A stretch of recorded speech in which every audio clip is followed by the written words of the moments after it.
Tout au long de cette émission, nous ferons le point sur cette thématique concernant l'exploitation des ressources naturelles au Cameroun et dans certaines localités. Nous irons du côté de l'Ompangar et on pourra faire le point des dégâts, du drame environnemental causé par le projet du barrage là-bas. On ira également du côté de Djombe Pendia. On fera également une halte dans un pays africain, la République démocratique du Congo, qui est considéré comme un véritable scandale géologique à l'échelle du monde, mais dont les populations et le pays tout entier ne bénéficient toujours pas des retombées de l'exploitation de ces immenses gisements de ressources naturelles. On parlera également de la Chine, désormais acteur majeur dans l'exploitation des ressources, sans véritable retombée dans les pays africains. Mais avant d'ouvrir le débat, chers panélistes, je vous invite à jeter l'encre du côté de la commune de Djombe Pendia. On va là-bas rencontrer le maire de la localité, Paul-Éric Kinguet. Bonsoir. Depuis quelque temps, vous êtes au cœur d'un, on va dire, un nouveau scandale, parce que vous êtes habitué, on va dire scandale ou bras de fer entre vous et les autorités administratives, notamment le préfet et le délégué départemental des mines, sur la question de l'exploitation de la pouzzolane, les carrières. Alors, est-ce qu'on peut faire le point avec vous, Paul-Éric? Je ne sais pas s'il est déjà à l'antenne du côté de la régie. Est-ce qu'on peut faire le point avec vous sur ce qui s'apparente comme un nouveau scandale du côté de Pendia? Bonsoir à vos téléspectateurs. C'est la première fois, n'est-ce pas, que je me retrouve sur votre plateau. Je pense que le moment était venu pour que je réponde présent, n'est-ce pas, à votre invitation. Mais je voudrais bien qu'il soit compris que ce n'est pas de ma faute si je ne prends pas part à des appels des journalistes de part et d'autre. Je suis hyper chargé, mais nous sommes ensemble aujourd'hui. Là, vous venez de me poser une question qui est celle de savoir, de vous parler, n'est-ce pas, de ce que vous avez semblé appeler un bras de fer entre le préfet du Mungo et moi. Je pense qu'il ne faut pas donner au terme, n'est-ce pas, les valeurs qu'ils n'ont pas. Il n'y a pas de bras de fer entre le préfet du Mungo et moi, mais il peut se trouver qu'il y ait des incompréhensions dues, n'est-ce pas, à l'interprétation de la loi, et surtout de la loi sur la décentralisation. Vous savez, les habitudes ont la peau dure. Jusqu'à un certain moment, les fonctionnaires, n'est-ce pas, régentaient, géraient le Cameroun à leur guise et faisaient exactement ce qu'ils voulaient. Trop peu d'entre eux, aujourd'hui, se démarquent dans le sens de se remettre en cause et surtout dans le sens de lire, de constater que la loi a évolué. Ce que beaucoup de fonctionnaires n'arrivent pas à comprendre, c'est que les communes se sont suffisamment émancipées à travers les nouvelles lois, notamment le Code général portant sur la décentralisation des collectivités territoriales. Donc, ce code est venu complètement émanciper les communes qui jusque-là coulaient sous le poids, je ne veux pas dire de dictature, mais d'une tutelle harassante, d'une tutelle agressive, d'une tutelle à la limite écrasante, qui ne permettait pas aux communes, n'est-ce pas, de s'exprimer. Les préfets étaient donc tout. Les préfets étaient tout, ils étaient l'alpha, ils étaient l'oméga, ils pouvaient écrire à un maire, ils pouvaient rejeter la décision d'un maire. Je me souviens même d'ailleurs que pendant quelques temps avant mon arrestation, à l'époque en 2008, un préfet est venu me dire, notamment Gambo Aman, est venu me dire qu'il fallait que je lui donne ce à quoi il avait droit, notamment 350 000 francs mensuels. D'ailleurs, j'avais trouvé que cette pratique était là, et tous les maires qui m'avaient précédé, chacun donnait 350 000 au préfet. Mais imaginez, le Mungo compte 13 départements. Imaginez qu'un préfet, que chaque commune lui donne 350 000. Mais ce gars-là gagnerait plus que le ministre qui est à Yaoundé. Bon, maintenant, les lois ont changé. La décentralisation est arrivée. Elle a été réclamée à corps et à cri. Et elle est venue sous forme d'une loi spéciale. Pourquoi je dis qu'elle est venue sous forme d'une loi spéciale? Parce que les gens doivent le savoir. Le spécial déroge sur le général. C'est-à-dire que partout où il y a une loi spéciale, le général se plie, les autres lois se plient. Parce qu'il y a un principe de droit qui dit que le spécial déroge sur le général. Ok, maintenant que je l'ai dit, au-delà de ça, l'esprit même de la décentralisation est d'alléger la tutelle, comme je l'ai dit, qui était suffisamment envahissante. Et tout part de la redéfinition de l'État par la Constitution, dans la Constitution. L'État du Cameroun, qui était un État déconcentré, est devenu un État unitaire décentralisé. Ça veut dire que dès le premier article de la Constitution, les fonctionnaires devraient déjà pouvoir comprendre que les choses ont changé. À partir même de la Constitution, le Cameroun est un État unitaire décentralisé. Cela veut dire que les pouvoirs aujourd'hui ont été remis, n'est-ce pas, aux maires. C'est ça qu'on appelle les compétences transférées. À partir du moment où les compétences sont donc transférées, et ils sont transférés dans beaucoup de domaines, dans la jeunesse et sport, dans l'éducation, dans la santé, dans l'hygiène, dans l'environnement, dans la gestion même, dans les choses économiques, et notamment parlant de cette disposition économique, en son article 156, alinéa 1.6, il est clairement dit que les communes exploitent désormais, et ça, il faut bien que les gens comprennent ça, les substances minérales non concessibles de leur environnement. Les substances minérales non concessibles de leur environnement. Qu'est-ce qu'on appelle substances minérales non concessibles? Les substances, pour le dire, pour permettre à vos téléspectateurs, n'est-ce pas, de mieux comprendre, parce que tout le monde ne comprendra pas forcément ça, c'est un terme géologique pour qualifier la pouzzolane, le gravier, les pierres et tout ce qui n'est pas or ni diamant. C'est ça qu'on appelle les substances minérales non concessibles. Or, il se trouve que dès lors que la compétence, il faut le dire, cette compétence appartenait à l'époque, et selon le code minier, au ministre des Mines. C'est lui qui donnait les autorisations pour qu'on exploite les carrières. Mais aujourd'hui, on dit que les collectivités territoriales exploitent leurs carrières.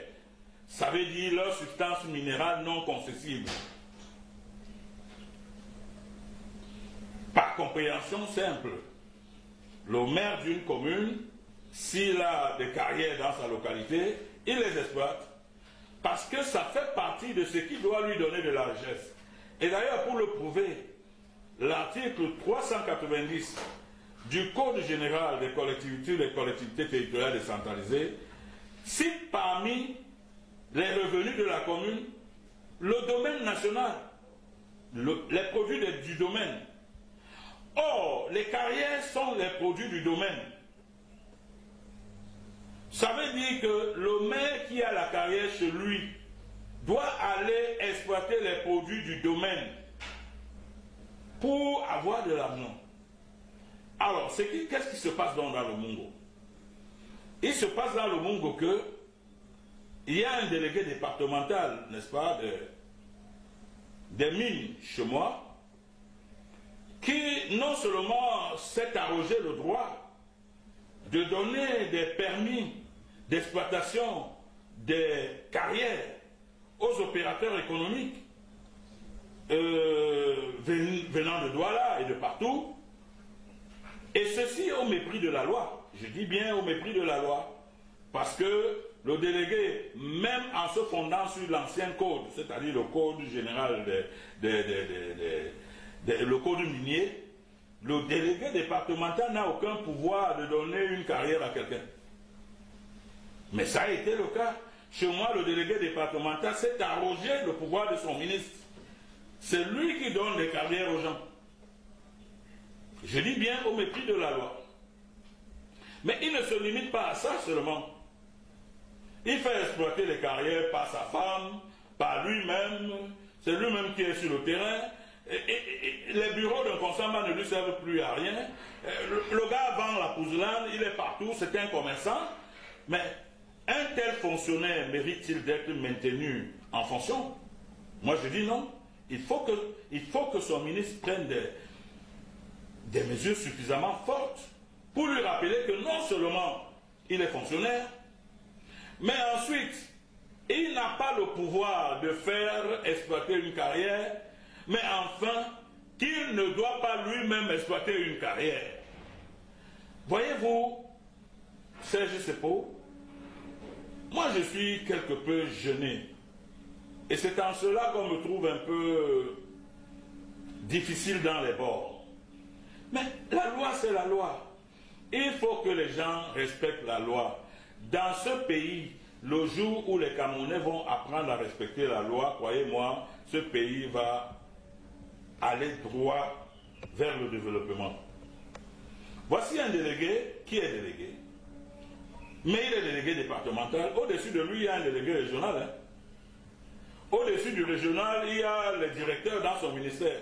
Au-dessus des directeurs dans son ministère, il y a les inspecteurs généraux dans son ministère.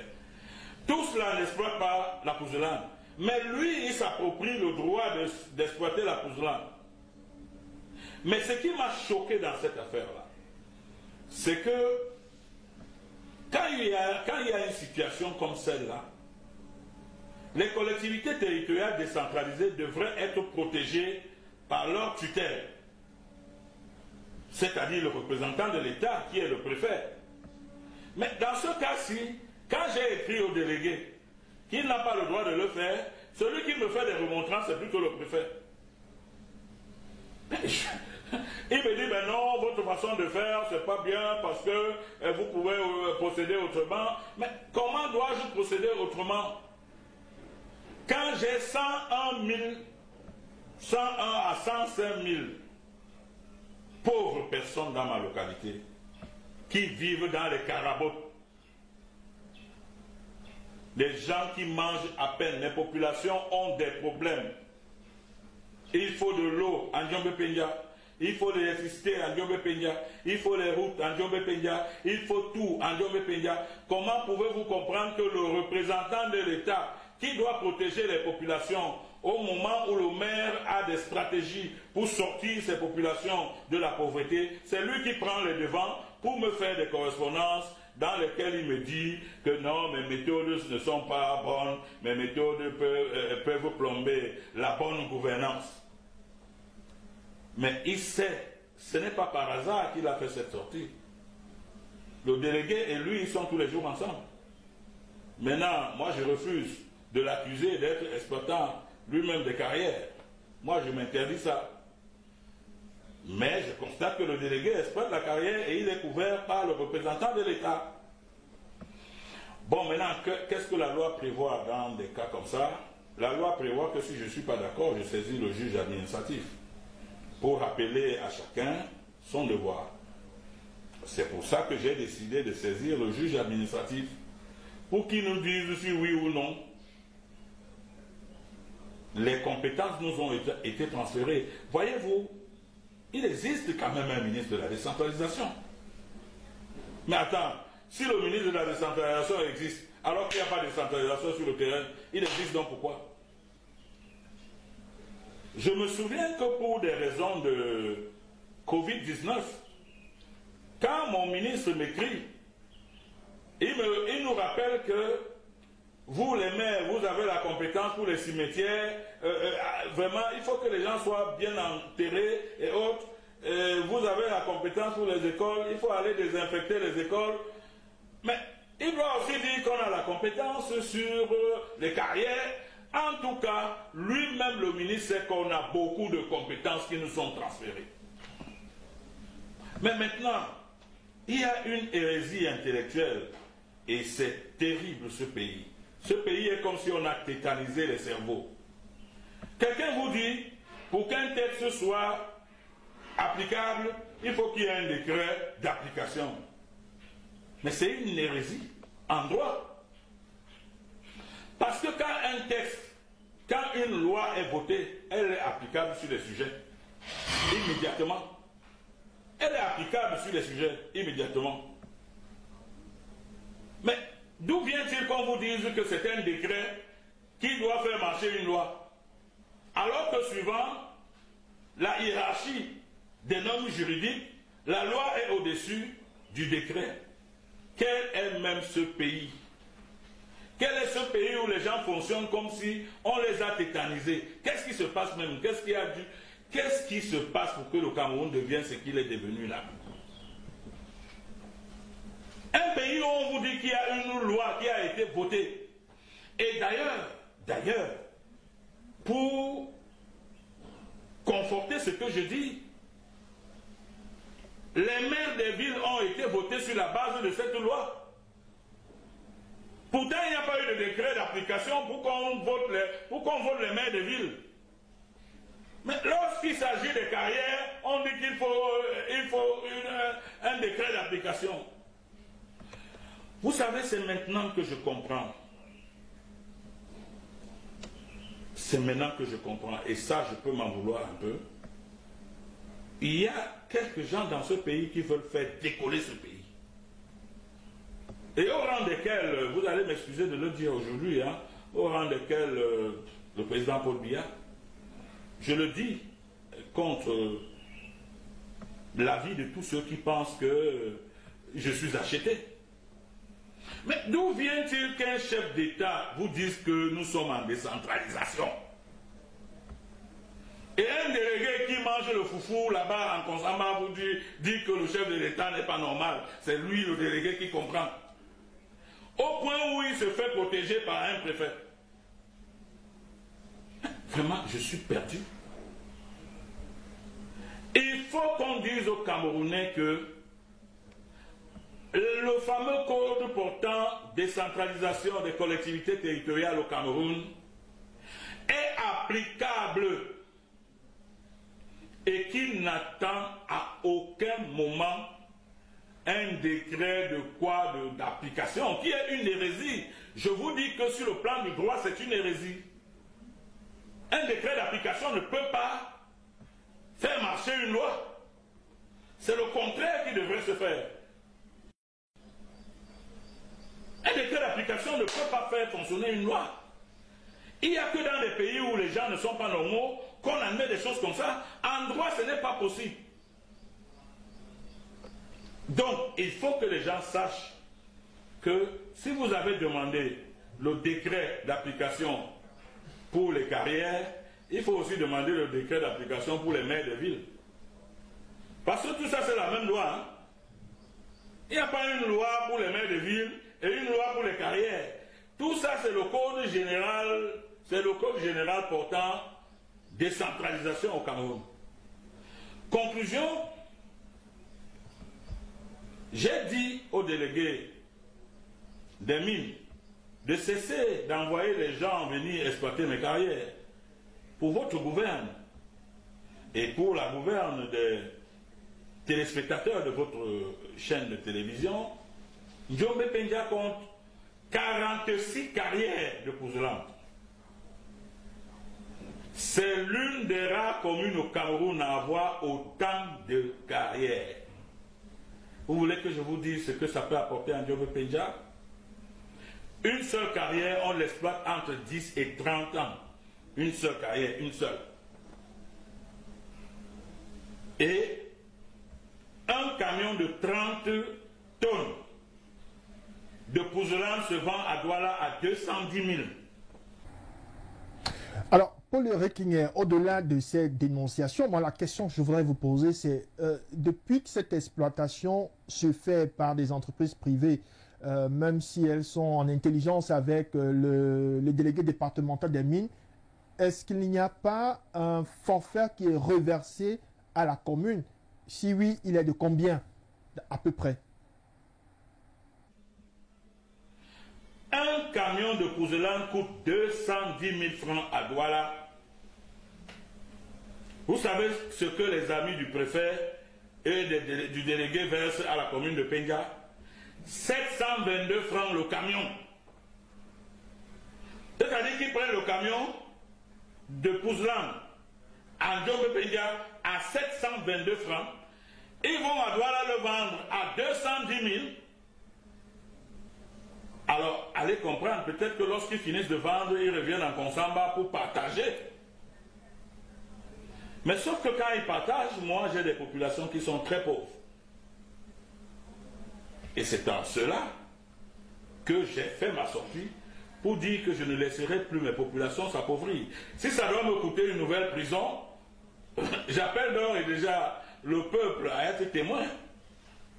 Parce que, voyez-vous, j'ai pris un acte, et avant que je ne prenne l'acte, le conseil municipal qui a siégé au mois de mars a pris une délibération dans laquelle il me charge, le maire, d'annuler les contrats signés par mon prédécesseur sur les carrières. Le conseil municipal, c'est mon patron. C'est lui mon vrai patron. Mon patron a pris une délibération pour me demander d'annuler les contrats que mon prédécesseur avait signés avec les exploitants des carrières de Djombe Penja, parce que le conseil a estimé que à 722 francs un camion, c'est inadmissible. C'est le conseil municipal qui représente quand même une population. Parce qu'il est élu et c'est ce peuple qui l'a élu. Maintenant, moi, je décide de notifier ceci à ces entreprises pour dire que, en vertu de la délibération numéro ceci, m'autorisant à annuler la délibération précédente qui vous mettait en lien de business avec la commune de Penja. Mais quand j'écris comme ça, le préfet m'écrit pour me dire que vos méthodes là, ça peut plomber la décentralisation. Et d'ailleurs, ça va même vous faire des procès. Et vous savez ce qui m'a fait rire dans cette affaire-là, c'est que quand il fait ses ampliations, il devait normalement faire ses ampliations au MINAT, faire ses ampliations au MINDEVEL, c'est-à-dire au ministre en charge des collectivités territoriales, faire les ampliations à... comment vous appelez, au tribunal administratif. Mais vous savez à qui il a fait ses ampliations? Il est fait au procureur du TGI, il est fait au procureur du TPI, c'est-à-dire qu'il mêle déjà les affaires pénales dans les actes des maires. Vous pouvez imaginer ça? Maintenant, je voudrais vous dire que le préfet du Mungo a 40 ans, 42 ou 43, c'est un enfant. C'est un jeune. Voilà donc les jeunes qui veulent gouverner le pays. C'est-à-dire que nous passons le temps à dire qu'il faut que les vieux la partent. Quand à 43 ans, nous ne sommes pas déjà nous-mêmes conscients que nos populations sont pauvres, il faut les protéger. Vous croyez que... Mais les vieillards nous ont donné la décentralisation. Les jeunes viennent dire que la décentralisation n'a pas le droit d'être. Parce que ce qui compte, c'est les poches. Mes chers messieurs, vous êtes dans mon domicile. Vous me parlez là, je suis chez moi à Yaoundé. La question que je pose, est-ce que le maire n'a pas le droit de protéger ses citoyens qui sont dans la pauvreté? Pourquoi est-ce que Djombe Penja devient comme Benghazi et comme Tripoli, où il y a eu des bombardements parce que l'autre ne voulait pas qu'on vienne boire son pétrole? Qu'est-ce que les fonctionnaires ont même vu en Djombe Penja? Mais qu'ils aillent aussi ailleurs. Mais comment? Dans le Mungo, il y a aussi Mélan, non? Dans le Mungo, il y a, comment vous appelez ça? Un Konsamba premier, un Konsamba deuxième, Konsamba ceci. Il y a aussi Banjo. Il y a partout. Mais qu'ils aillent aussi là-bas. Si les maires de Banjo acceptent ça, parce qu'ils sont maires du RDPC, soumis à la discipline du parti, mais que le préfet se souvienne à chaque fois que quand il écrit quand même au président national d'un parti politique, qui n'est pas soumis à leur discipline du parti. J'obéis à ma seule discipline et à la discipline de mon parti. Mais moi, je suis scandalisé dans ce pays. Vous voyez, le fait d'avoir fait la prison ne me change pas. Hein. Ce n'est pas parce que j'ai fait la prison que je vais laisser qu'on continue à écraser les pauvres populations de ma localité. S'il faut que j'aille en prison 2500 fois pour ces populations, j'irai en prison. Ça ne me dira rien. Mais sauf que je continue à dire que s'il y a un ministre de la décentralisation, ça veut dire qu'il y a la décentralisation. Parce qu'il n'y a pas d'horloge sans horloger. Mais qu'on fasse quand même plaisir à ce monsieur pour lui dire qu'il est ministre de la décentralisation et que cela se ressente sur le terrain. Quand c'est les préfets qui lui font ombrage, on a des raisons de se poser la question de savoir est-ce que ça valait donc la peine un ministère de la décentralisation? Pour moi, ce ministère vaut la peine. Il existe un ministre de la décentralisation. Moi, je me battrai pour que cela soit connu et cela soit accepté ainsi. Même si ça va me valoir n'importe quoi. Mais regardez-moi ces véreux hommes d'affaires. Mais vous venez à Pendia, vous prenez un camion de Pozoland à 722 francs.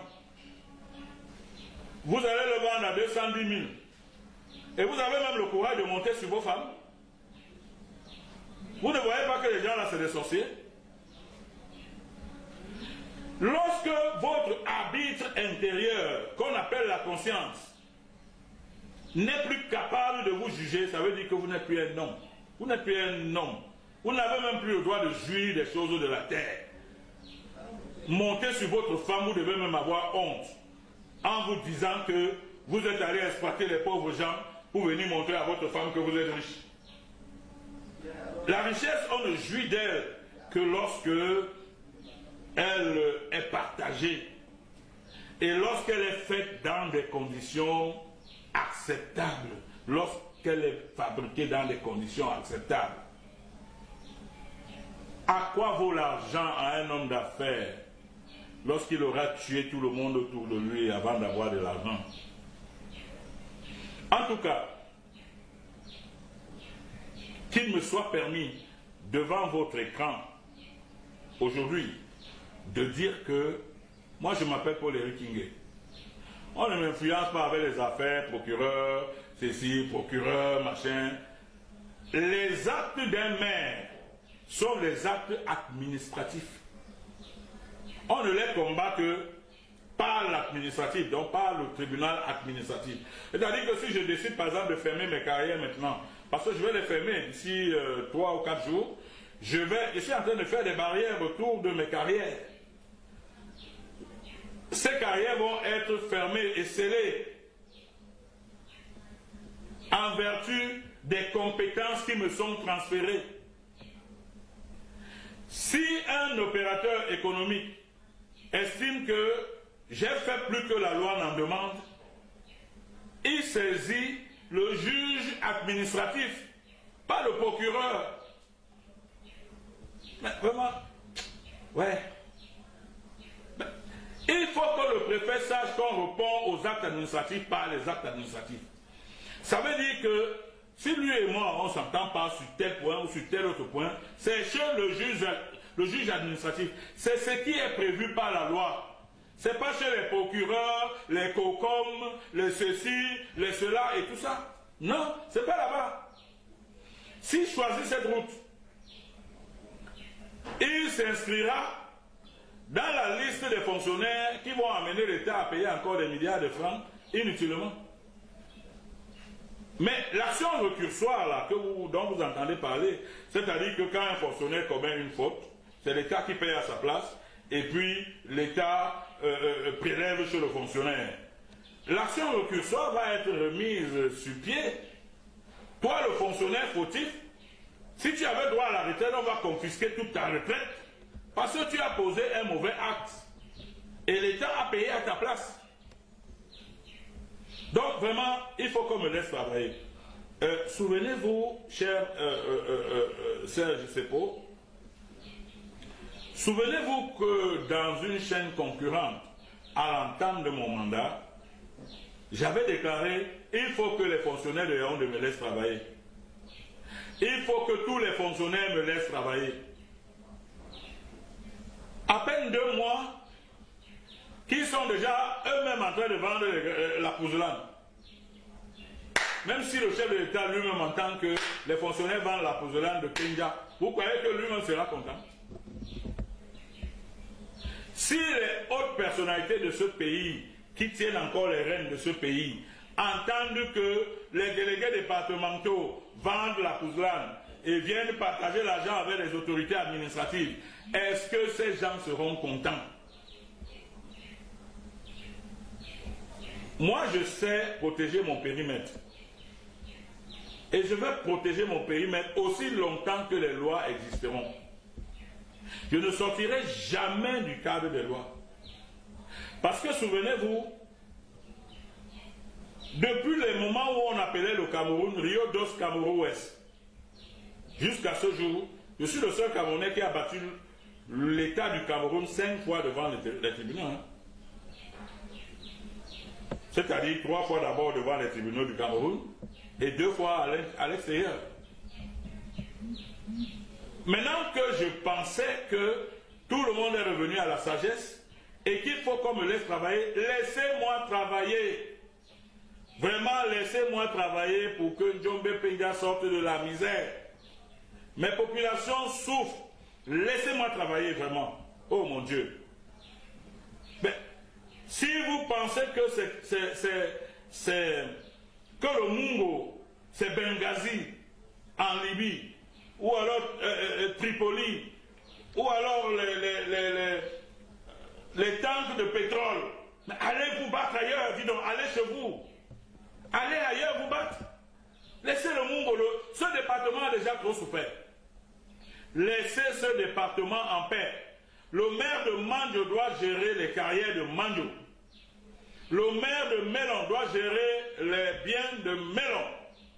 Le maire de Mombo doit gérer les carrières de Mombo. Le maire de Loum doit gérer les carrières de Loum. S'ils ne le savent pas, je le leur dis aujourd'hui, les fonctionnaires là, si vous voulez un peu d'argent, voyez avec vos maires, négociez avec eux, mais ne les poussez pas dans les histoires de forcing, des violences, des choses des procureurs, des trucs. Vraiment, laissez les pauvres procureurs dormir là où ils sont, qu'ils attendent les voleurs, du machin, qu'ils attendent quand on aura prouvé que moi j'ai détourné. Mais mes actes sont des actes administratifs. Et on doit répondre à mes actes par la démarche administrative. Pour que finalement, le juge dise qui du préfet, ou qui du délégué, ou qui de moi, entre nous, qui a raison. Ce n'est pas des actes administratifs. L'acte du maire est un acte administratif. Si le maire dit qu'il ferme une carrière, c'est un acte administratif, il a pris une décision. Ça n'a rien de pénal. Vraiment, ça n'a rien de pénal. Vraiment, ne réinventez pas. Ce pays est déjà suffisamment malade. J'ai décidé d'apporter ma contribution pour que ce pays se redresse. Mais de grâce, ne me ramenez plus dans le maquis. Ne me ramenez plus là-bas. J'en ai pas besoin.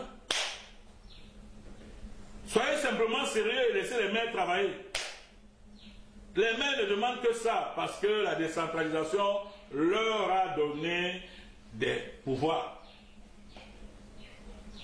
Mais à attendez, à chacun ses pouvoirs. Je ne veux pas en parler parce que si j'en parle là, ça concerne mon ami. Mais il va comprendre. J'ai un responsable chez moi là-bas qui a même osé signer une autorisation qu'il a donnée à quelqu'un d'aller poser un conteneur. Ouais, mon Dieu. Est-ce qu'il y a quelqu'un en dehors du maire qui doit signer les autorisations d'implanter? Les seuls pouvoirs que le maire ne partage même pas avec le président de la République, c'est le pouvoir d'implanter, le pouvoir du permis de construire, le pouvoir du permis de bâtir, le pouvoir de ceci. Parce que même le chef de l'État, s'il veut construire, il envoie son dossier et le petit maire signe le permis de bâtir. Parce qu'il est seul à signer ça. Maintenant, quand vous êtes dans la même ville, l'autre signe le permis d'implanter, l'autre signe le permis de... On est même où? Vraiment, on est même où? En tout cas, moi, j'attache du prix au respect de ma fonction parce que je suis allé à une élection. Hein. J'ai battu campagne. Attendez, jusqu'ici, moi, je n'ai pas encore bénéficié d'une nomination. Il n'en demande même pas. Donc il faut que ce que le peuple attend finalement de moi, que je le lui donne, qu'on me permette donc de donner ça à ce peuple. Voilà ce que j'avais à dire pour la journée d'aujourd'hui. Mais en même temps, permettez-moi de dire que, pour ceux qui ne le savaient pas, il y a un tribunal administratif à Douala qui couvre le littoral. S'ils ont des problèmes, qu'ils aillent là-bas. Parce que moi, je suis en train d'aller déposer mes plaintes là-bas. S'ils estiment que ce n'est pas là-bas et que c'est le procureur qui va résoudre leur problème, le pauvre procureur, qu'on a réveillé un pauvre procureur, on lui dit que occupe-toi du dossier de quelqu'un, d'un maire qui a refusé qu'on exploite la recherche chez lui. Moi, maintenant, je ne vais plus me cacher pour dénoncer les gens. La première fois on m'a arrêté, il a fallu du temps que je me batte étant en prison pour que les gens comprennent pourquoi on m'a arrêté. Maintenant là, un fonctionnaire fait tchap, je passe seulement à la télé. C'est-à-dire qu'avant que leur gendarmerie arrive et machin, je passe à la télé pour dénoncer ça. Pour que le peuple soit édifié avant. C'est comme ça que ça doit se passer. Donc, je vous ai dit, au moment où je suis résolument engagé à accompagner les efforts de redressement de ce pays, il faut vraiment qu'on me laisse tranquille. Hein. Je suis président d'un parti politique. Je ne suis pas soumis à... Comment vous appelez ça? Au fonctionnement du RDPC. Ce qu'ils appellent fonctionnement interne et autres. Je ne suis pas soumis à ça. Je suis président d'un parti politique qui n'est pas RDPC, qui n'est pas SDF, qui n'est pas MRC. Donc il faut que vous fassiez attention. Le maire de Pendia n'est pas seulement maire, il est président national d'un parti. Et un parti qui n'a pas seulement gagné une commune, qui a gagné d'autres communes. Donc faites attention, s'il y a un problème, moi je vais rendre compte à ces populations qui nous ont élus. Merci.